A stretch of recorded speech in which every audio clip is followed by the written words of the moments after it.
Nick Jewell from London School of Hygiene and Tropical Medicine. Many of you are familiar with Professor Jewell's work as a statistician and epidemiologist. He made fundamental contributions during the beginning of the HIV pandemic and throughout. And he's made seminal contributions in the area of survival analysis and analysis of epidemiologic data. Recently, Professor Jewell has published papers in the New England Journal of Medicine and recently an editorial piece in the New York Times that you may have seen, discussing the various models that we're all trying to make sense of and how these models might be used to understand some of the dynamics of the current COVID pandemic. Nick, we're really, really pleased to have you here, and I very much appreciate you taking the time because I know your schedule must be very busy. I know there's a lot of folks here that would like to hear some of your thoughts and insights, and so without further delay, I'll turn the floor over to you. Thank you very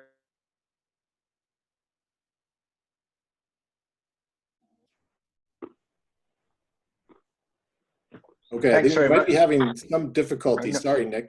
Can you hear me now? Yes, yes. That's okay. The beginning of every Zoom talk. Can you hear me now? It's like an ad for Verizon. Thank you very much for that kind introduction, Joe. I'm really thrilled that you're hearing from Natalie Dean. So let me give a plug for your seminar. I think you said on Thursday. Is it this week or? It's actually Friday at noon. Friday, 2 days from now. Natalie's one of the people I listen to the most in the cacophony of opinions on Twitter and elsewhere on COVID-19. So be sure and tune in for her thoughts. I'm going to now start sharing my screen. I'm going to try and aim to stop around 9:30 because I would very much like this to be interactive, and I'm going to go quite quickly through these slides and not talk about everything on them so that we have time for questions. Let me just go to full screen.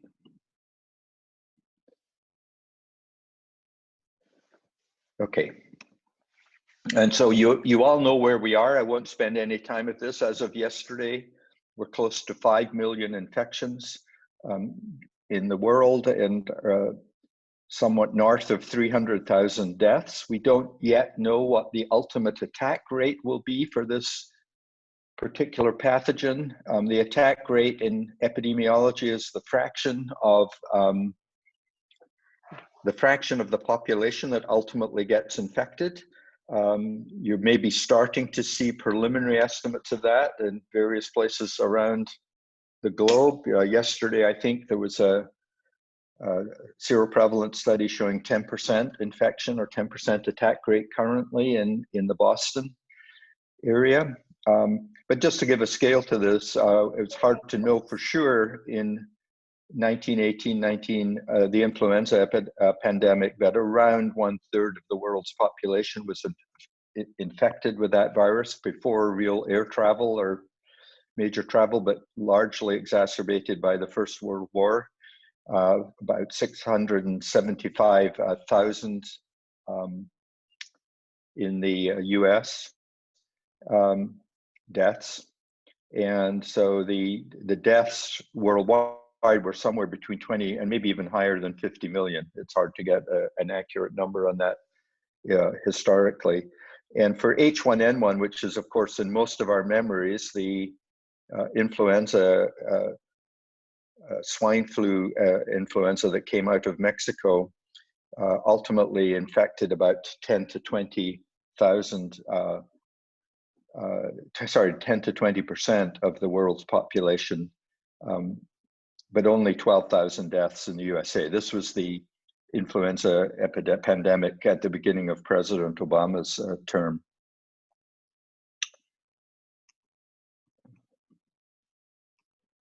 Oops. And you've all seen these maps here. Oh, I wanted to go back. I think I'm missing a slide here.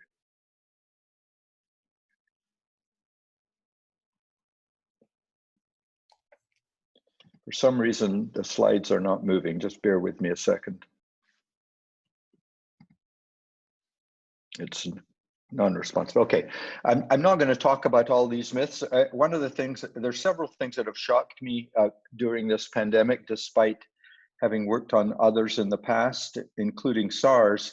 But one of the things that shocked me is the lack of a definitive voice of or source for data and information about the virus. There's been an enormous explosion of scientific information about the SARS-2 coronavirus, but surprisingly, maybe a reflection of the current media world we live in and social media, about a number of myths. And here is some. One myth is that the China travel ban that the US imposed in late January saved many lives. As far as I'm aware, there's no evidence of that. It bought us time, which was might have been helpful. But it would only have been helpful if we'd acted really efficiently in that time we bought, and we didn't. It's much worse than the flu in terms of mortality and other sequelae. We're not yet even testing adequately. I'll talk about that briefly. Of course, the common opinion now is time to open up, which may be true from an economic perspective, but we don't really know how to do that terribly clearly yet. And there's a lot of looking at per capita rates that will start to become important as we move to a higher attack rate, but they're not terribly useful early on, because early on epidemics are effectively, the idea of epidemics, they're working in a very large population of susceptibles, but it doesn't really matter if that's 10 million susceptibles or 1 million when you have low attack rates early on in an epidemic.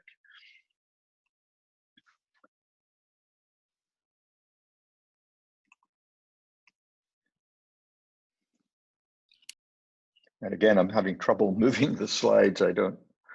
It's just not responding. Hold on a second.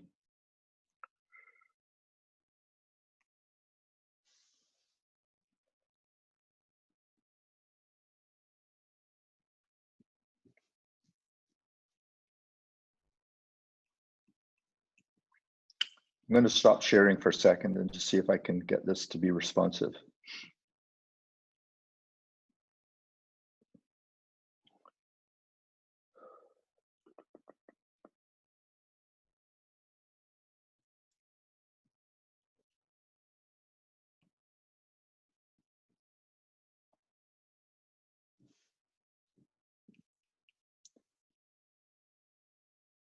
Okay, see if restarting this has helped.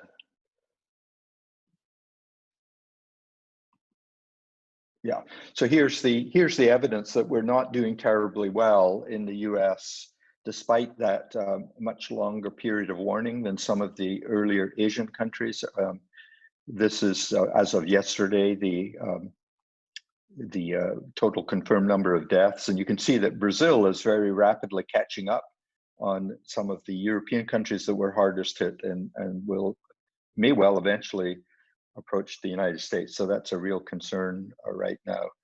I mentioned a little bit about testing. So this is, in the next 20 minutes, I'm just going to sweep through some ideas that I've been thinking about during this course of this pandemic. Here is the testing rates per 1,000 people. Again, this is of yesterday, and you can see that the United States here is catching up quite rapidly. This is the United States line in terms of the per capita testing rates. These are PCR tests. We're talking about tests for active virus, not yet at the levels of Italy or New Zealand, or a much smaller country, Denmark, but well beyond South Korea, which did a massive amount of testing early on, as you can see. So actually, well, everyone at the moment in the government and local and federal government tends to focus on where we are now and how well we're doing now compared to other countries, fourth in the per capita rate of testing. What's really important, of course, is not testing once the horse is bolted, it's testing when the horse is still close to the stable, and that's down here. And you can see down here that South Korea, largely because of their experience with MERS, was set up to do testing and had the personnel and the equipment to do testing early on. The United States was non-existent in testing by late March. And that was a big reason why we've seen so many deaths. This is important, of course, now as we prepare for opening up populations, but it's a different game now than it was when the epidemic first started.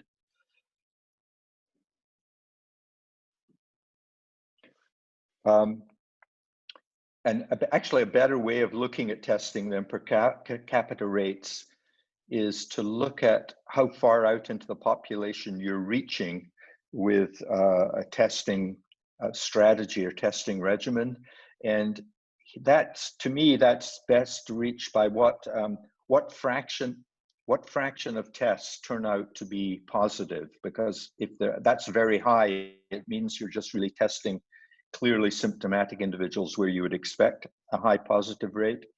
If you're reaching far out into communities and testing asymptomatic people, you would expect that testing fraction to become small. What's on the graph here, which is provided by Our World in Data, is just the inverse of that test positive rate. So it's the number of COVID-19 tests that are carried out for each positive or confirmed case identified. And so you can see there, New Zealand is very high.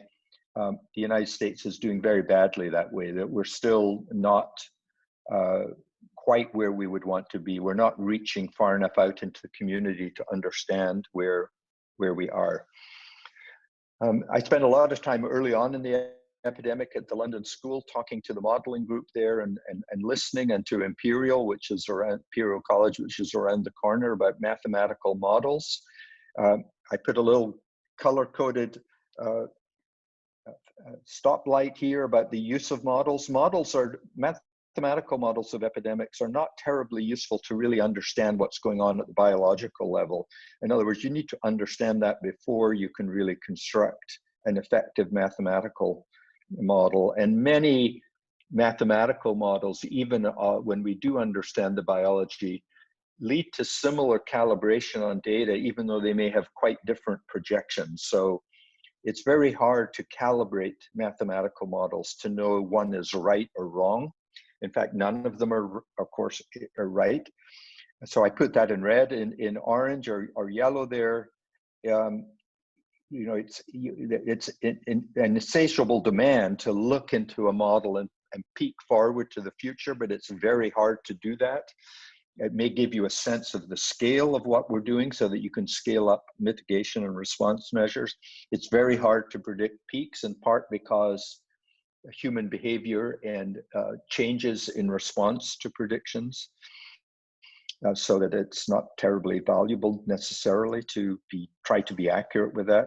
The green is where I think models are most interesting, which is they provide an idealized version of a world, and so we can then take that idealized version and change it a little bit and get a sense of what interventions, what their relative impact might be in an idealized world. And that might give us a clue as to the idealized version, how things will work in the actual world.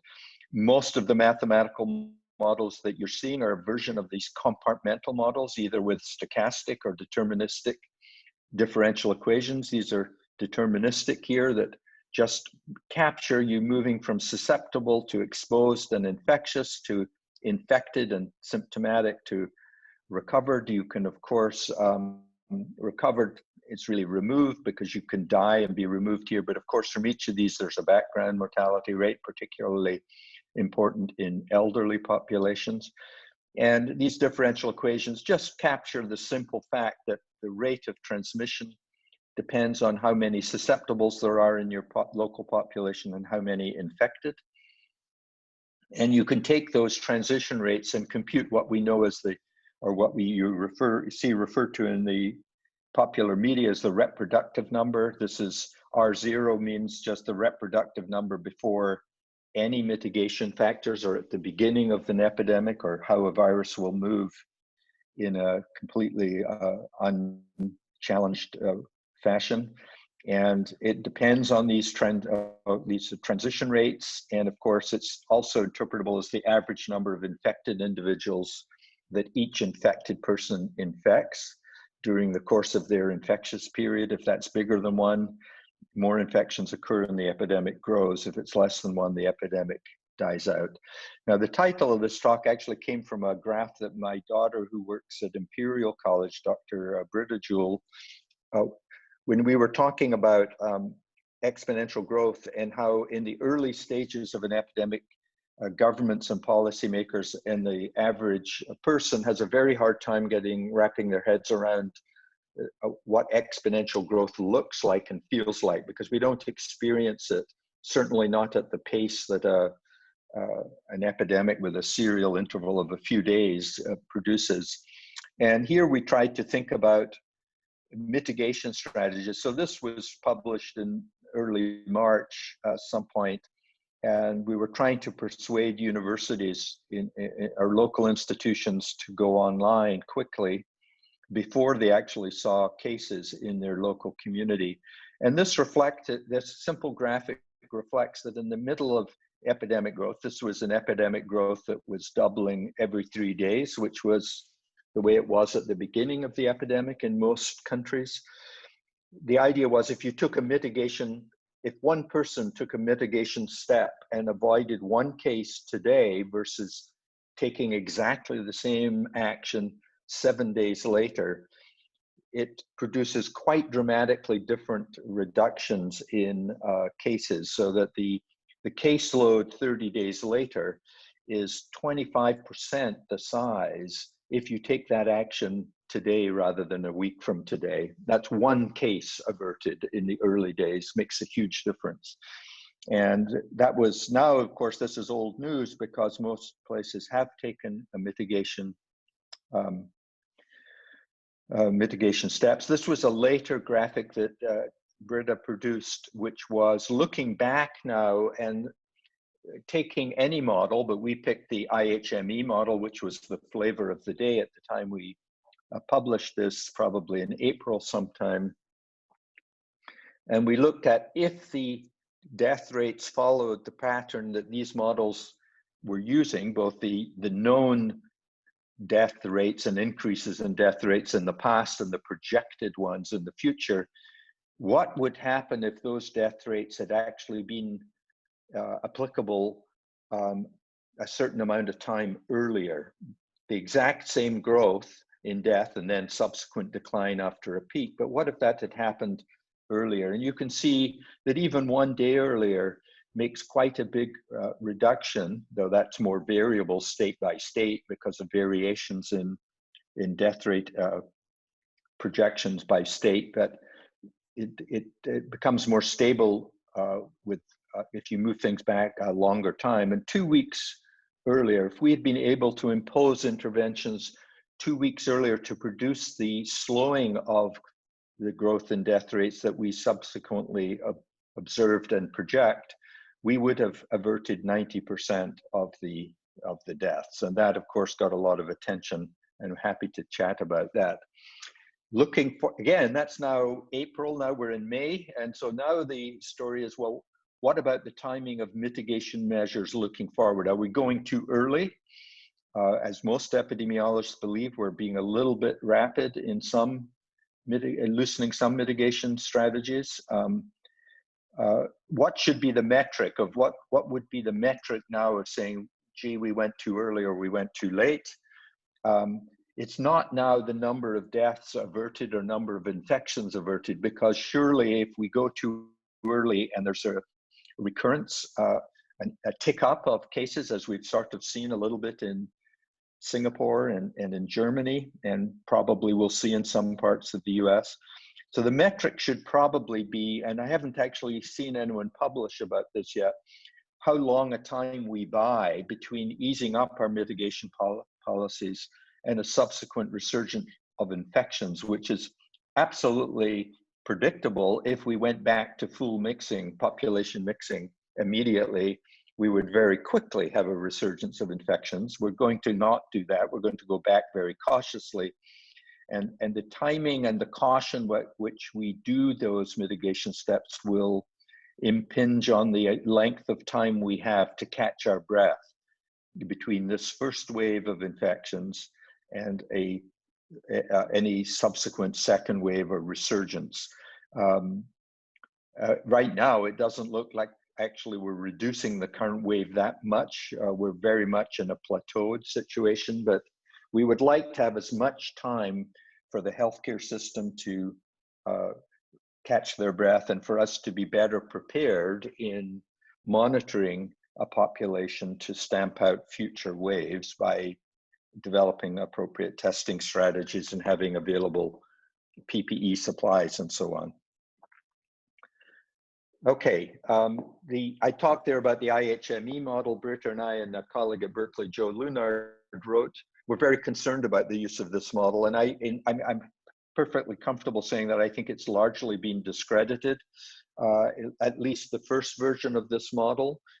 There's many flaws with that model. It's kind of staggering that a unpeer-reviewed, untested model of that kind should have such an impact in both states and at the federal level. I said it was untested, which is certainly true. It came out in a preprint. I don't believe the original model was ever published anywhere. But the idea behind the IHME model is very simple. It's just assuming that the number of infections, or in this case, actually the number of deaths, follows a Gaussian curve.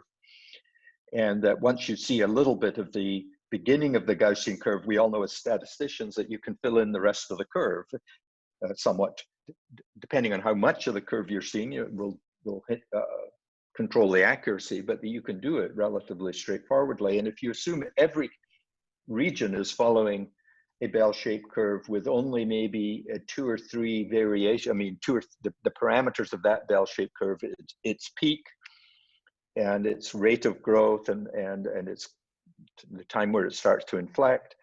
If you allow those parameters to vary from country to country, but otherwise every country follows a bell-shaped curve, you can start doing predictions. And that was the fundamental basis of the Institute for Health Metric Evaluation model from the University of Washington. That's called Farr's law, after the great British statistician William Farr in the 19th century. It's a 19th century technology.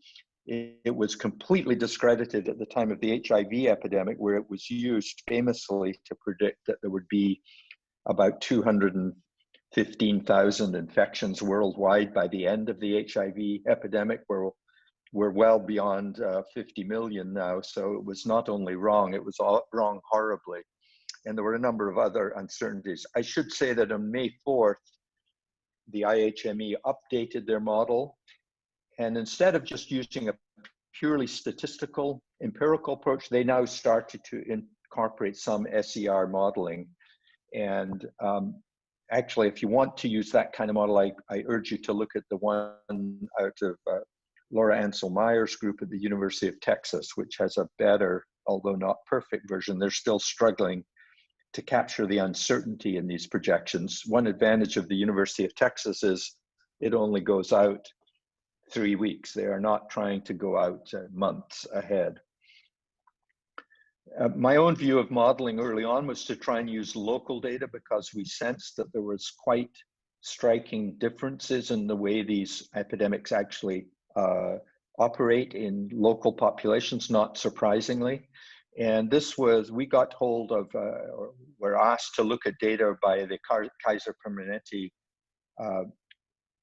healthcare organization in the US to look at their early data on hospitalized cases from COVID-19. And from those data on hospitalizations, we were able to back project how many infections must be going on in the community to produce the number of hospitalizations by day that we were seeing, and also study the characteristics of hospitalized patients, how long they stayed in hospital, whether they needed an intensive care unit treatment or not, which turned out to be somewhat different from the public data from China at the time. But from the back calculation of the rate of growth of hospitalizations, we were able to get an estimate of the reproductive number for infections using a fairly now well-established method from Willinga in Tunis that was developed for the SARS epidemic. And here you could see in both Northern California and Southern California and Washington State, a clear impact of the reproductive number reducing before social distancing policies were put in place. They came into place in Northern California about March 10th, so in about here, but you can see quite a clear evidence of decline before that as the population was acting on their own in response to information. And then of course it continued after formal mitigation policies were put in place, and a similar pattern in Southern California and in Washington State also. Another key thing here is this was done in early April. By the beginning of April, even though the social distancing had now been in place for 2 or 3 weeks, so much longer than the incubation period, so that people being infected now, as they are now, were being infected in a world where there was intense social distancing in place. The reproductive number was going below 1, but not much below 1, and that reflects that we have very little margin of error as we increase.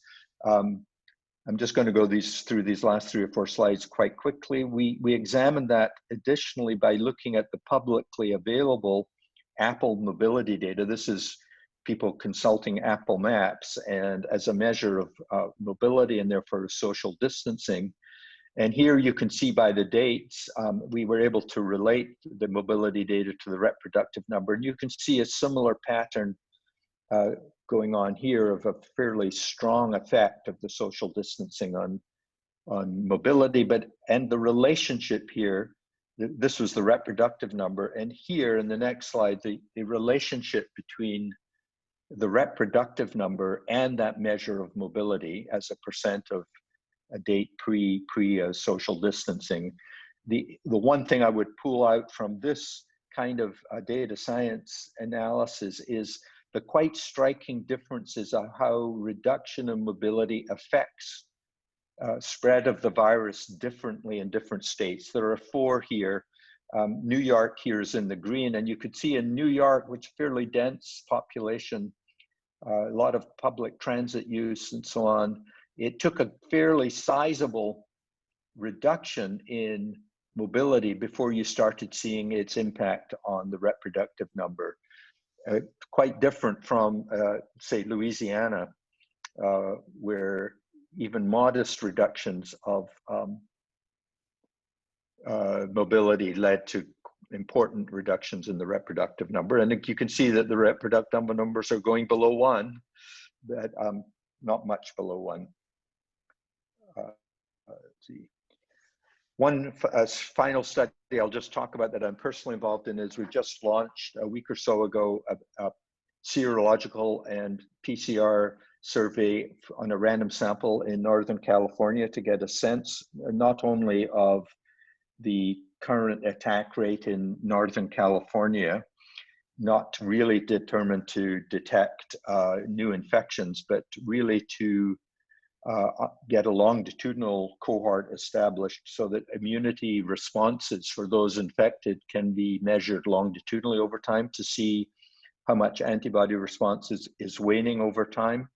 And this is a random survey, and is quite different from the terrible Santa Clara survey that came out of Stanford that you may have read about. I'm not going to talk about antibody testing. I'm just going to go to what I think the current statistical issues. They focus very much on testing strategies, which are still not well developed, and I'll just touch on that in a second. There's interest in pool testing strategies, which I've been interested in statistically for some time. A concern that PCR testing gets diluted too much by pooling, so there's real interest in developing high throughput that can handle pool testing. As I mentioned, assessing measures of immunity and the impact of relaxing mitigation policies and good surveillance strategies as we're in this entering this sort of endemic mode. Of course, interest in vaccine and treatment development, those are both really long-term, and I can answer questions about that if necessary. And the final slide here is 2 other major topics that I'd love to have conversations with. One is there's a peculiar opportunity for experimentation here because this epidemic is affecting everywhere in the world in very diverse kinds of communities, and we need to learn quickly now what makes a difference and what doesn't in terms of increasing infection, community transmission or not.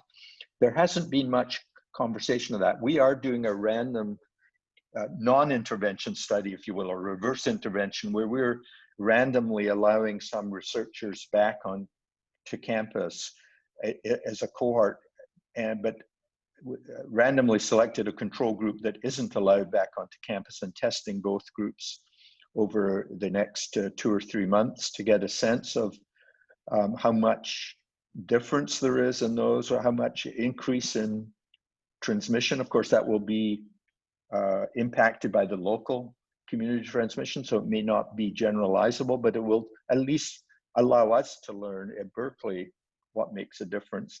Norway was going to do a randomized return to school for K through 12, or at least grade schools, but that got abandoned by at the highest level of politics for potentially good reasons. There's clear ethical issues here, but there's enormous room for experimentation here, quasi-experimentation, and there's going to be hundreds of dissertations comparing things, but at the moment we're being very haphazard here.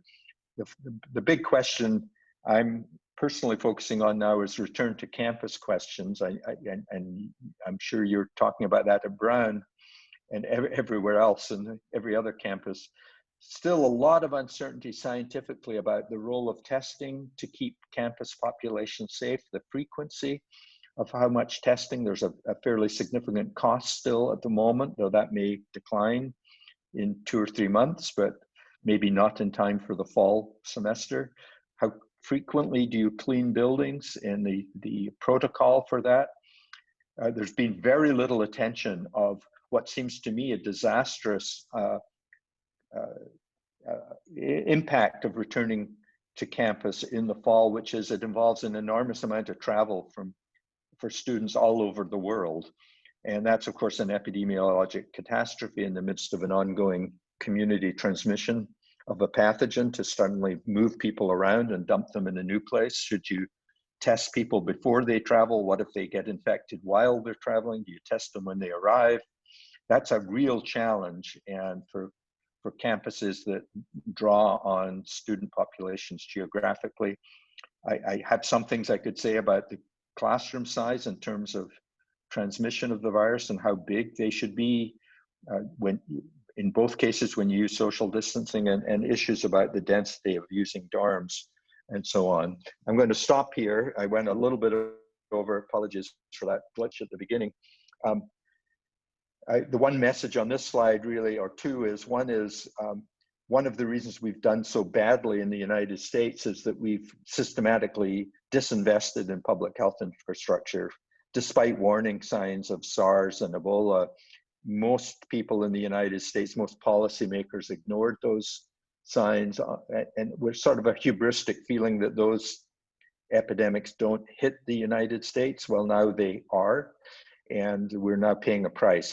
And that's a big reason for the difference between, say, South Korea and the United States, where South Korea invested very heavily in their public health infrastructure.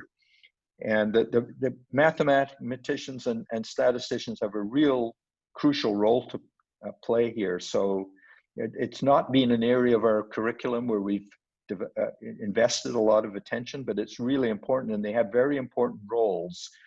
It's unfortunate that many of the mathematical models being used are being used badly and misinterpreted.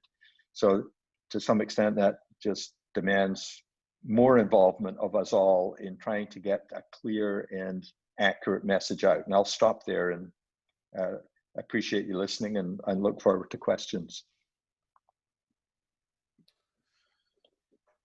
Well, Nick, thanks very much for this rapid tour. You actually covered quite a bit of ground and touched on really some of the most important issues we're all thinking about.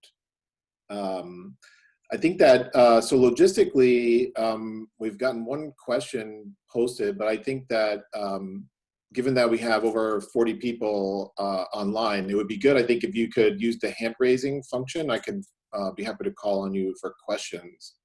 And as you're formulating your questions, Nick, I wanted to just start with one kind of global question. You alluded to the fact that these models that we see are not necessarily good for like these, or maybe not optimal for real-time decision making, although they're extremely informative in helping us understand the effects of different types of interventions and that sort of thing. But one question I want to ask you is, what sort of metrics should we be looking at as we're sort of making decisions? So for example, state governments are trying to decide like which sector of the economy should I open, and how do I know how things are going, and when should I change course? Right. Yeah, that's a great question. And of course, many of the metrics are lagged, which is part of the problem. The deaths are usually measured most accurately because we count deaths, but we've learned very quickly that deaths themselves are hard to interpret. There's reporting delay in deaths that's not usually given in publicly available death counts. The United Kingdom does give you the reporting delay, which is helpful, but that means if you use reported death counts to fit an SEIR model, it will miss the rate of growth because of that reporting delay, which will mute things. So you can get things quite wrong by even deaths. And of course, now people are focusing on all-cause mortality because there's a lag in that also, but it's also hard to interpret. Obviously, accident deaths are down, but other deaths are up because of people not seeking healthcare. But any of these metrics are quite problematic, and people are not asking enough questions about the provenance of the data and accounting for the fact. We're so desperate for information. Initially, we just ignore that it's crappy information, and we make too much of it then. And so part of the early message is one of the unfortunate roles statisticians have to play, which is just say, no, you can't say that. No, we don't know that accurately enough. Yeah. The metric is all. Oh, go ahead. Just let me say one more thing. Sure. Metric is very interesting to me right now in thinking about campuses. So if you're looking at a campus like Brown, what should the metric be that the president is using to determine what should we be avoiding? What should she be trying to avoid? And so some people might say, the University of California at San Diego has a model that says, let's avoid having too big an outbreak occurring before we detect it. So let's test people sufficiently often. They're talking about testing 75 to 100% of the campus population once a month. I'm not defending that or promoting it, but that's their current strategy that they're trying out now in a pilot. That is determined to give you a 90% chance of detecting an outbreak before it's got more than 10 people. And then the hope is that contact tracing suddenly allows you to clamp down on it. Well, that's a metric. I'm not going to make any comment. I could. Another metric is, I actually would like to have a testing strategy that ensures, and a contact tracing strategy that ensures my reproductive number never gets above 1. So I'm never in an exponential growth on a campus. Well, the simple models for that metric suggest you should test everyone every 3 days. And that's off by a factor of 10. And the two metrics are just different. And what the right one is for what level of infection we can tolerate in a community like a campus is really a debate that's not been answered. So it's a very interesting question. And we need to sort of decide on that quite quickly. So it's interesting you focus on a local sector as opposed to global, like a state, for example, thinking about opening the economy might want to track PCR tests of different sectors, I guess. But you're sort of absolutely about local looks at different sectors seems to be yes, what we need. Yes. Even at the state level, you've got multiple sub-epidemics happening. We all know about the nursing home catastrophe. no models, as far as I'm aware now, are pulling the nursing home communities out from the overall community and modeling those two simultaneously, with, of course, links between, because nursing homes infections are brought in from the outside community and then they spread within. So it's like a giant household, if you will.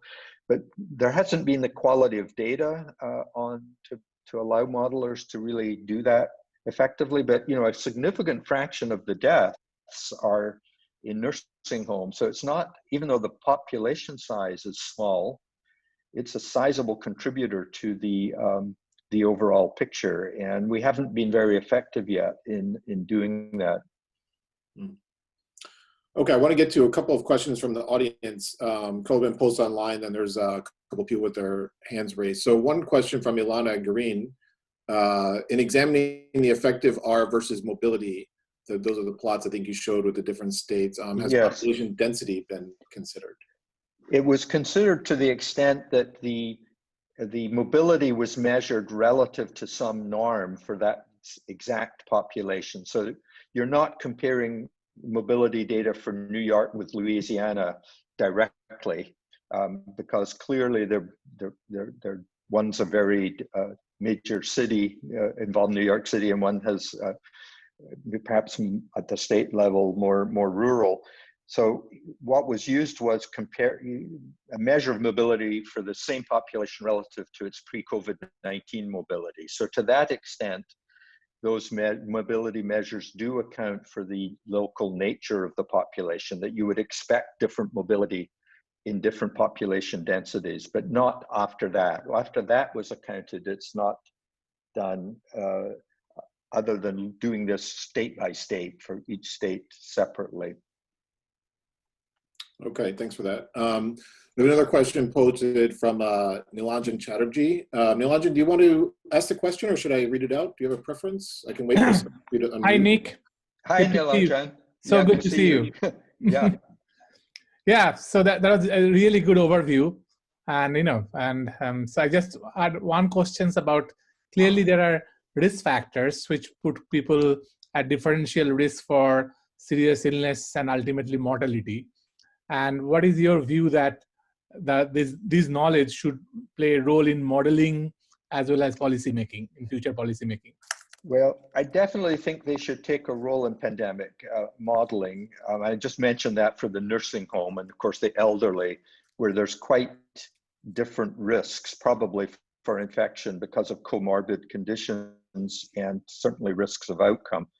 And it's hard to do beyond the obvious one is the other one is age, of course. And so it's very easy to, in the models, to do age stratified versions of these models, allowing for different mixing across different age groups. And that's certainly being done in the imperial model, which is an agent-based model of infection spread, a compartmental model at the individual level. So it's a simulation, basically. So that, yes, absolutely. And trying to understand the pattern of epidemic growth that we might expect, and potentially what impact and mitigation strategies might work. And you might want to target mitigation strategies. There's all this talk about isolating high-risk people from low-risk people, and therefore doing a mitigation for high-risk people that's very different from younger people. That on campuses, that's a real an issue I hear raised all the time. And these kids are 18 to 20 years old, undergraduates, 22 years old.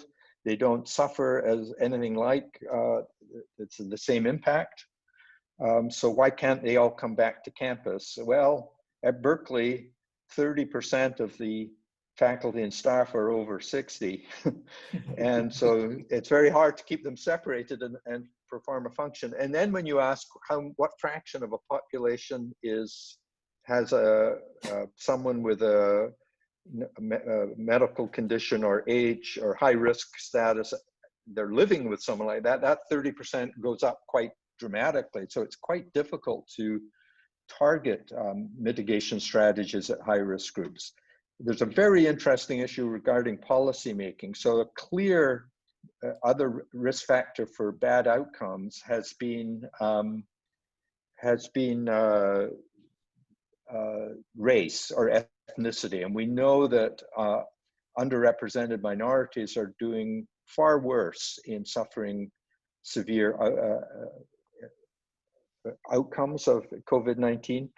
That's very tricky in policymaking, because in a sense, if you have a high risk group, you'd like to do, say, if you're doing a testing strategy, you'd like to target the tests where you think the risk is. Let's test the dorms because the risk is higher there, and not worry so much about testing students who are living at home.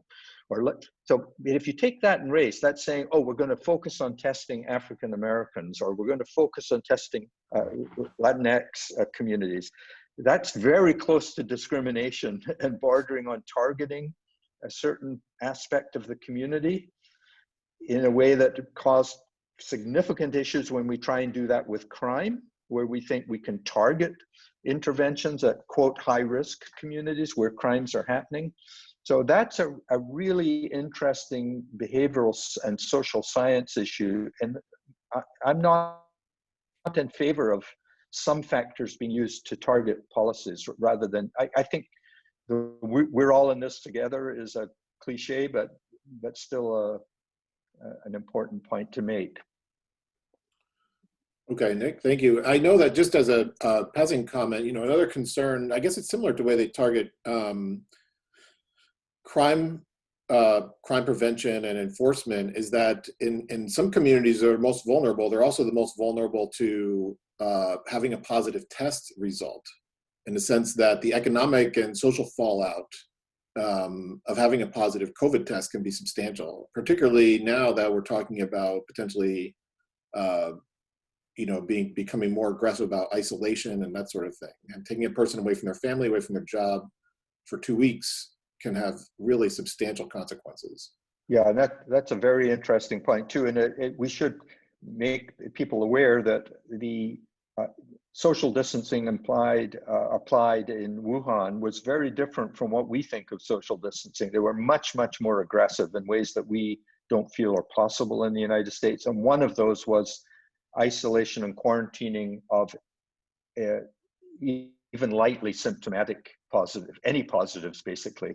Yeah. And they were removed from their family, sometimes forcibly. We have not done that in the United States.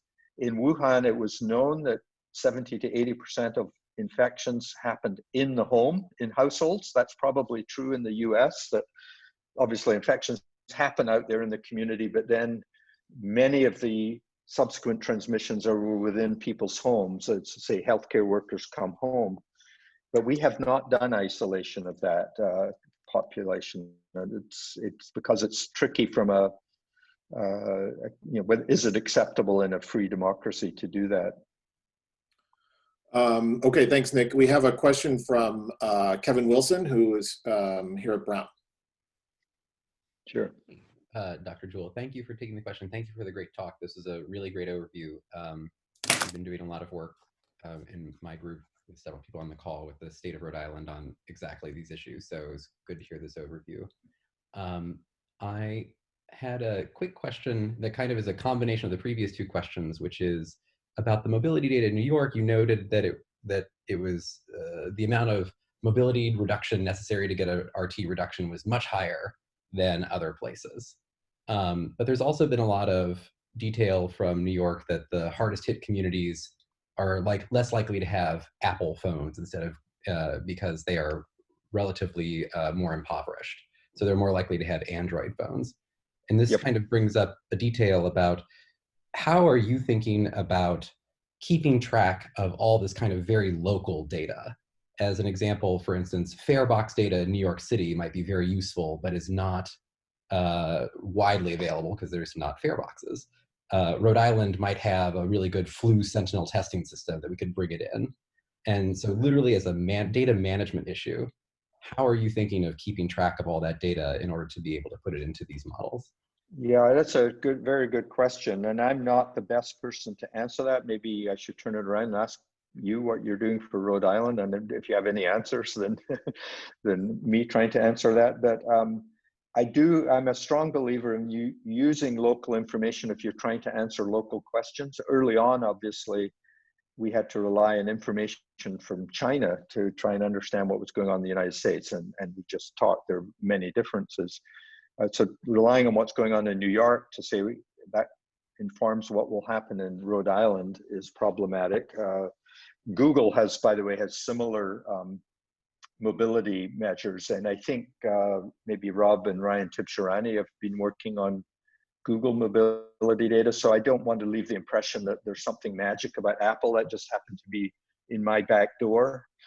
Apple is very close to here. And but there's nothing magical about it. It was just a sufficient fraction of the Bay Area population have Apple phones and use Apple Maps, but I don't actually use Apple Maps on my iPhone. I use Google Maps or Waze.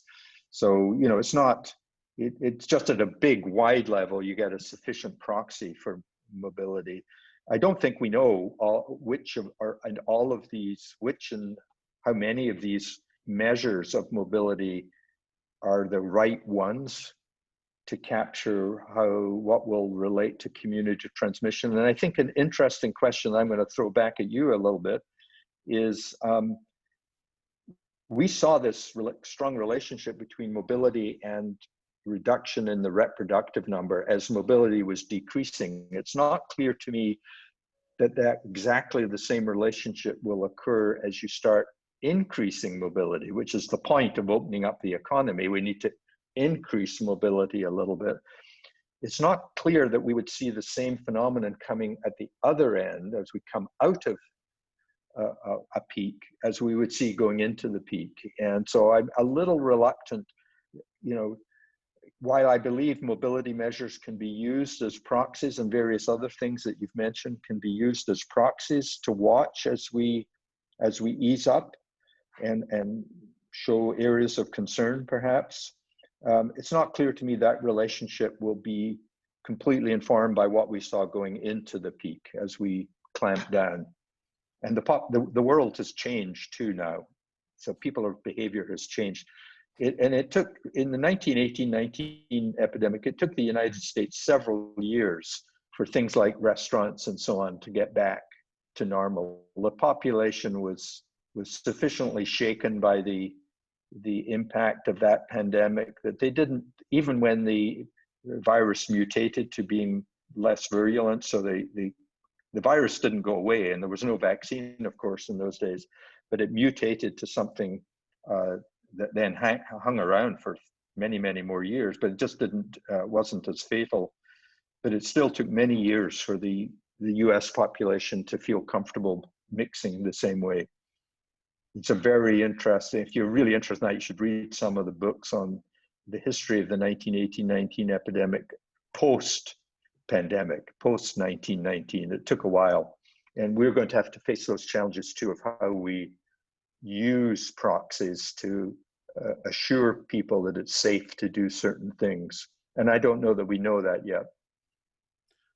So that's a really interesting point. I guess, Nick, what you're saying is that, you know, the way that we're being mobile is different post social distancing than it was pre-social distancing. So the slope of that curve, if I'm hearing you right, the slope of the curve that you showed us, sort of going from, if you look backwards, going from, you know, 70% mobility to zero, is not going to be the same as we're moving forward, because the mobility is going to come now. The added mobility is now going to come with also wearing masks, keeping distance, not going to restaurants, etc. Correct. And just if you think of phone, mobile, you know, using Apple Maps or Google Maps, before pre-pandemic, people were using it.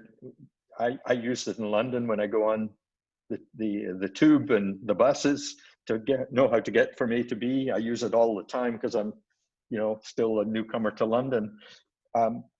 Now, you know, you can imagine going out to the epidemic, people may start being mobile, but they may not use the tube at all.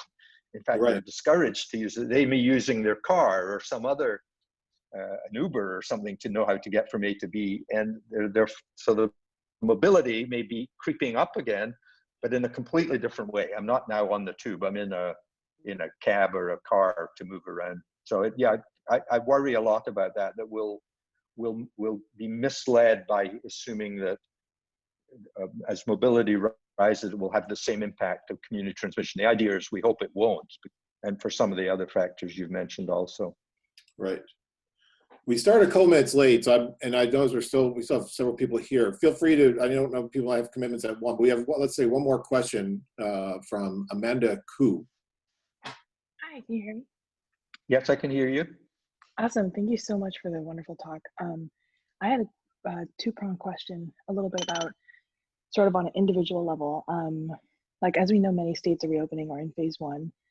And what do you think you touched upon this, but for an individual person, especially one who might not have like complete data literacy, what would be the most important things to consider when like this individual person's being asked to go back to work?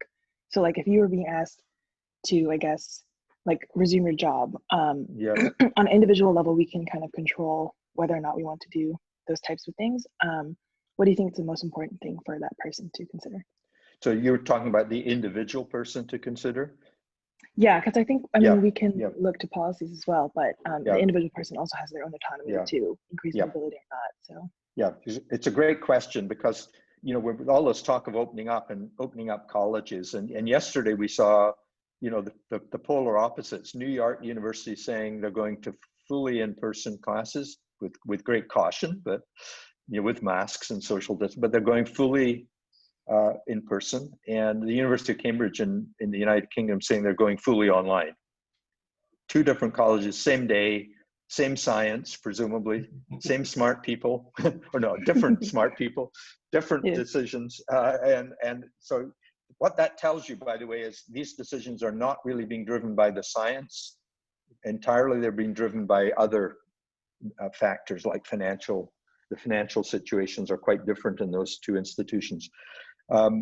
But to come back to your question, we don't really know as institutions and workplaces make those, how many people will actually want to come back, how many students will actually want to be on campus for a variety of reasons. The experience will be very different. They may want to defer, blah, blah, blah. And in an individual workplace, we've got, that's really interesting because as it becomes enforced a little bit, what should be the fact? I think you're asking what factors should I take into account?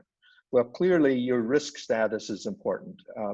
Not so much, we don't know a great deal about individual risk factors for infection given same exposure, but we do know about outcomes. So clearly if you have existing health conditions, immune compromise, situation, age are all strong predictors of having a very negative outcome.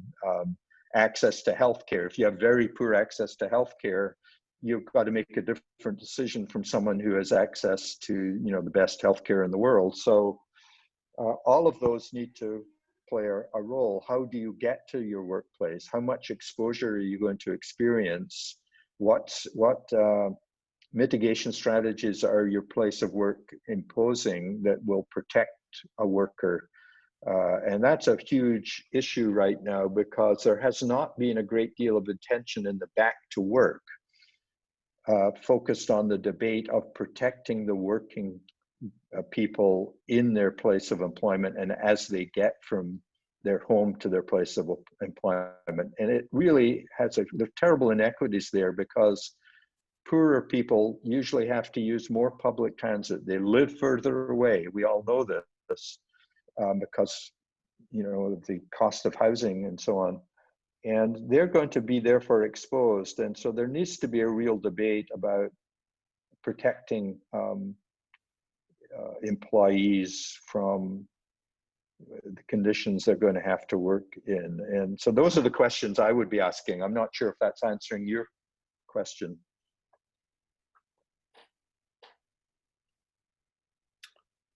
Yeah, that was perfect. Thank you so much. Yeah, I think that's definitely, it's difficult not to know, you know, exactly a number of tests that, you know, people would feel comfortable, and then if the workplace was testing at that rate. And I think you touched on those things, but I definitely think those are the testing is really interesting because there's a lot of evidence that mass testing isn't terribly effective. It doesn't, unless you do it extremely frequently, which is really unfeasible, it doesn't tend to pick up. You know, you most seem to be somewhat infectious just before you show symptoms. So, you know, it's not necessarily testing. Testing is needed to detect those people, but you have to do it at such high levels, and it's not as effective probably as doing very effective contact tracing and maybe just what we would call in epidemiology symptomatic screening, you know, getting every employee to check in every day with 5 questions. Are you running a fever? Do you have any symptoms? Blah, blah. Have you got lost your sense of smell and so on? Those are pretty effective, and they're cheap and can be done at home before you head into work. So that would be another strategy I think we should be doing. But I do think a certain amount of PCR testing does create a sense of security for workers if they know that there's active surveillance going on in their institution. That it gives a more confidence that the workers are being protected. I see. Okay. Thank you so much. Nick, we're going to have to stop here. I appreciate everyone who's still with us, and thanks for the great questions. I would just remind, well, the folks that are left that we're going to redo this on Friday. And Nick, thanks very much again. Yeah, you're welcome. And I really do encourage you to listen to Natalie. She's got some terrific ideas. So that'll We'll be publicizing for exciting. sure. Yeah, great.